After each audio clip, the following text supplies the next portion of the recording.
अपूर्वमोसमी पाऊस आणि आलेल्या वादळामुळे अनेक भागांमध्ये शेती पिकाचे मोठ्या प्रमाणात नुकसान झाले आहे. या नुकसानग्रस्त भागाची प्रत्यक्ष पाहणी करण्यासाठी राज्याचे कृषी मंत्री दौऱ्यावर आहेत. शेतकऱ्यांना मदत कधी मिळणार, पंचनाम्यांची स्थिती काय आहे आणि सरकारची पुढील भूमिका काय असणार आहे, याबाबत जाणून घेण्यासाठी आपल्यासोबत आहे राज्याचे कृषी मंत्री. सर, सर्वप्रथम आपले स्वागत आहे. सर, तुम्ही बोला. आतापर्यंत वादळी वाऱ्यामुळे राज्यामध्ये 1 लाख जवळजवळ 5,000 एकर क्षेत्राला याचा फटका या वादळी वाऱ्यामुळे बसलेला आहे. राज्यामध्ये खूप मोठ्या प्रमाणामध्ये नुकसान हे वादळी वाऱ्यामुळे झालेलं आहे. काय समजत नाही, हवामान बदलामुळं किंवा काय, पाऊस पडतोय, जिथं पाऊस पडतोय तिथं जादा पाऊस पडतोय, वादळी वारे वाहते, गारपीट होते आणि काही ठिकाणी दुष्काळ पडतोय. तर निश्चित प्रकारे शेवटी हे संकट हे निसर्गाचं संकट आहे आणि ह्या संकट आपल्या सगळ्या शेतकऱ्यासमोर आलेलं आहे आणि खूप मोठं नुकसान. आज आपण हे बघता, ही केळीची बाग, आपण या केळीच्या बागेमध्ये उभा आहे. हा शेतकरी खूप गरीब शेतकरी आहे. 2 एकर फक्त याला जमीन आहे आणि 2 एकरामध्ये ह्याचं आज हे केळीचं नुकसान, ते जे तोंडाशी आलेला घास आज ह्याचा गेलेला आहे. पण निश्चित प्रकारे ह्या शेतकऱ्यांनी जे स्वप्न रंगवले त्या स्वप्नाचा चक्काचूर झालेला, असं राज्यामध्ये खूप काही नुकसान झालेलं आहे. त्यामुळे निश्चित प्रकारे शासनाच्या वतीनं इथं आज जिल्हा कृषी अधिकारी आहेत, तालुका कृषी अधिकारी आहेत, तहसीलदार आहेत, सगळे अधिकारी आहेत. या सर्वांना राज्यामध्ये तर आम्ही सगळे पंचनामे, नुकसान भरपाईचे पंचनामे कलेक्टरांना सूचना दिलेलेच आहेत. या नुकसानीमुळं या वादळी वाऱ्यामुळं जे नुकसान गारपीटीमुळे झालेलं आहे, या नुकसानीचे पंचनामे करण्याचे आम्ही महसूल आणि कृषी विभागाला सांगितले. हा अहवाल प्राप्त होताच निश्चित प्रकारे आम्ही या सर्वांना मदत करण्याचा प्रयत्न शासनाच्या वतीनं या राज्याचे मुख्यमंत्री आणि दोन्ही उपमुख्यमंत्री निश्चित प्रकारे आम्ही सगळेजण करू. सर, राज्यातील शेतकरी खचलेला आहे. एका बाजूला वाढता उत्पादन खर्च आणि दुसऱ्या बाजूला अवकाळी पावसाने केलेली नुकसान. अशा परिस्थितीत शेतकरी सरकारकडे आशेने बघत आहे. आपण कृषी मंत्री म्हणून शेतकऱ्यांना काय सांगाल? मदत कधीपर्यंत मिळेल आणि थेट शेतकऱ्यांच्या खात्यात कधी जमा होईल?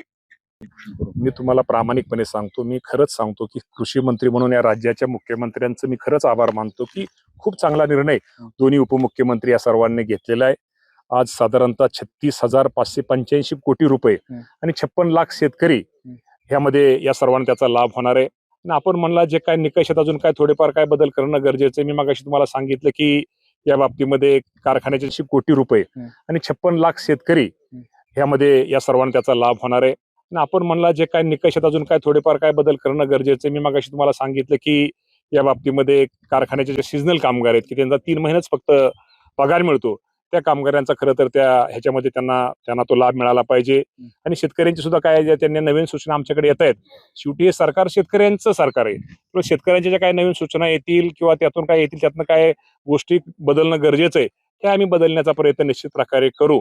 परंतु जास्तीत जास्त खूप मोठी एक ऐतिहासिक कर्जमाफी देण्याचा निर्णय मुख्यमंत्री आणि दोन्ही उपमुख्यमंत्री. कोणाबद्दल काही, माझा स्वभाव थोडा वेगळा आहे. मला कोणाबद्दलही टीका टिप्पणी, कोण काय बोललं मला त्याला हे नाही. आमचं सरकार हे शेतकऱ्यांचं हित साधणारं सरकार आहे आणि शेतकऱ्यांच्या हितासाठी, शेतकऱ्यांसाठी जे काय आम्हाला अजून काय करता येईल, नवीन काय धोरण आणता येईल, जेणेकरून त्यामध्ये माझ्या शेतकऱ्यांचा फायदा होईल, शेतकऱ्यांचं उत्पादन वाढेल, उत्पादन वाढून शेतकऱ्याला चांगल्या प्रकारचा बाजारभाव मिळेल, ही आमची भूमिका आहे. त्यामुळे निश्चित प्रकारे कोण काय म्हणताना लक्ष न देता खूप चांगला निर्णय मुख्यमंत्र्यांनी हा कर्जमाफीचा घेतलेला आहे.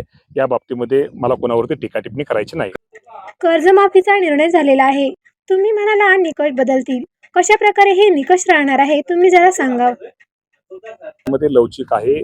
जर एखाद्या मागणीमध्ये कुठं काय चुकीचं थोडंफार त्यांना वाटलं, ह्यामुळं थोडा अन्याय होतोय, त्या बाबतीमध्ये आमचं सरकारचं भूमिका, आम्ही त्याचं ते जे सूचना येतील त्याचं स्वागत करून, त्याचा अंतर्भाव करून जास्तीत जास्त अजून काय बदल करता येईल आणि शेतकऱ्याला कशी जास्त मदत मिळेल, हा आमचा प्रयत्न राहील. यावर्षी का पाऊस नाही? कृषी विभागाची काय तयारी आहे, सांगा. सगळ्यांना माहिती आहे की हवामान विभागाने एल निनोचं संकट दिलेलं आहे की ह्या वर्षी पाऊस कमी पडेल म्हणून सांगितलेलं आहे. त्यामुळं सरकारने साधारणतः कमी दिवसामध्ये पाणी कसं अडवता येईल, त्यासाठी जलसंधारणच्या योजना कशा आणता येतील, जलसंपदा आपल्या विभागाच्या कसं पाणी शेततळ्याचं असेल, हिरवा चारा असेल, किंवा जी बियाणं किंवा जे एखादं वाण, जो बियाणं जे उन्हाळ्यात ते तंग धरू शकेल, दुष्काळ तंग धरू, असे नवीन काहीतरी शेतकऱ्यांना बियाणं देऊन निश्चित प्रकारे यावर्षी शेतकऱ्यांना या अडचणीच्या काळामध्ये, संकटाच्या काळामध्ये जी काय मदत करता येईल तो करण्याचा प्रयत्न